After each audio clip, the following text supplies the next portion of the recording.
The Z range has had some awesome cars. In the early 70s you had the 240Z, which was an awesome looking sports car that was powered by a 2.4 litre inline 6 that made 150 horsepower. Then came the 260Z, which made 154 horsepower out of a 2.6 litre engine. And then in 1978 came the first ZX.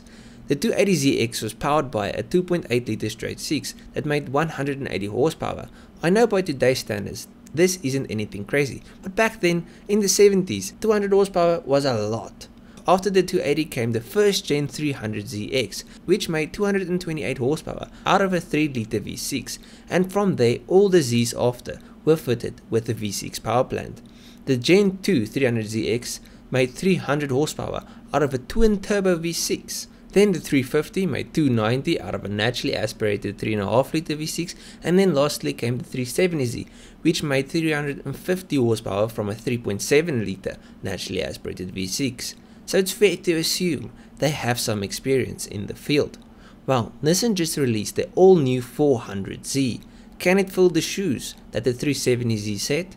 And does it stand a chance with the likes of the Supra and the Mustang GT? Well, let's find out.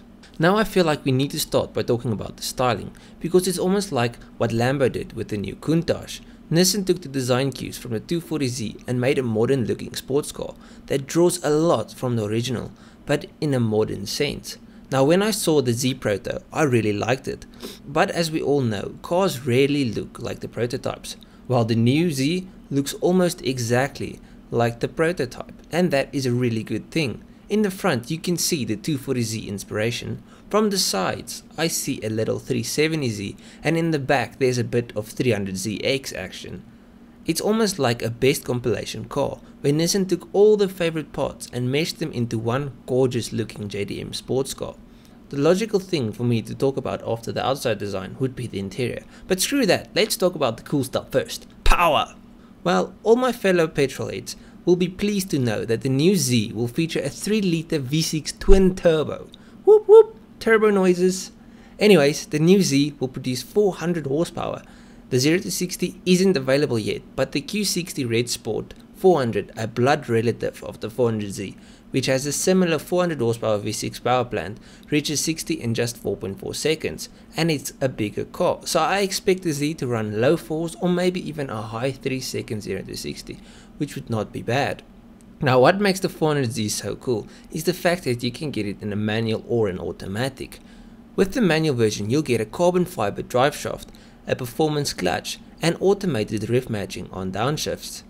You also get an auto, which will be fitted with a 9-speed unit, so the auto will probably be much lighter on fuel, especially on long road trips. Now you'll get 3 versions of the 400Z, the Z Sport, Z Performance, and then the Proto Spec. Let's start with the Z Sport. The Z Sport will set you back around $40,000, and for that you really get a lot of car. The Sport has the same 3 litre V6 engine you'll find in the other 2 models. In the interior you'll find a 12.3 inch digital instrument display and an 8 inch infotainment system, cloth seats, and a bunch of driver aids.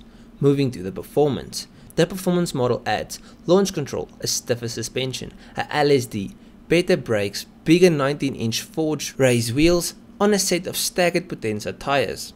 You also get red painted calipers and spoilers in the front and rear, as well as a dual exhaust system, giving it a more sporty and aggressive look. But that's not all. The Performance model also gets a few extras in the interior. You will get heated leather seats and a Bose 8-speaker stereo system. So all in all, I think most people should opt for the Performance model.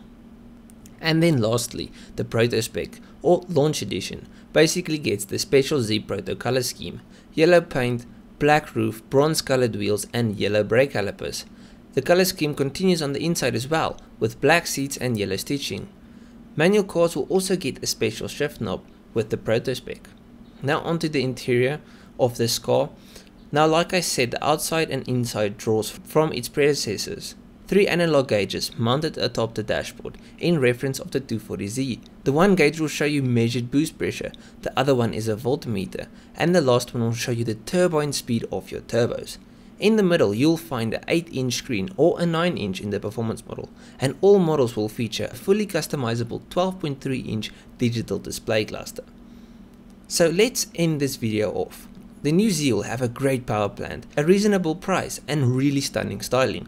Honestly, what is there not to like? Watch out Supra.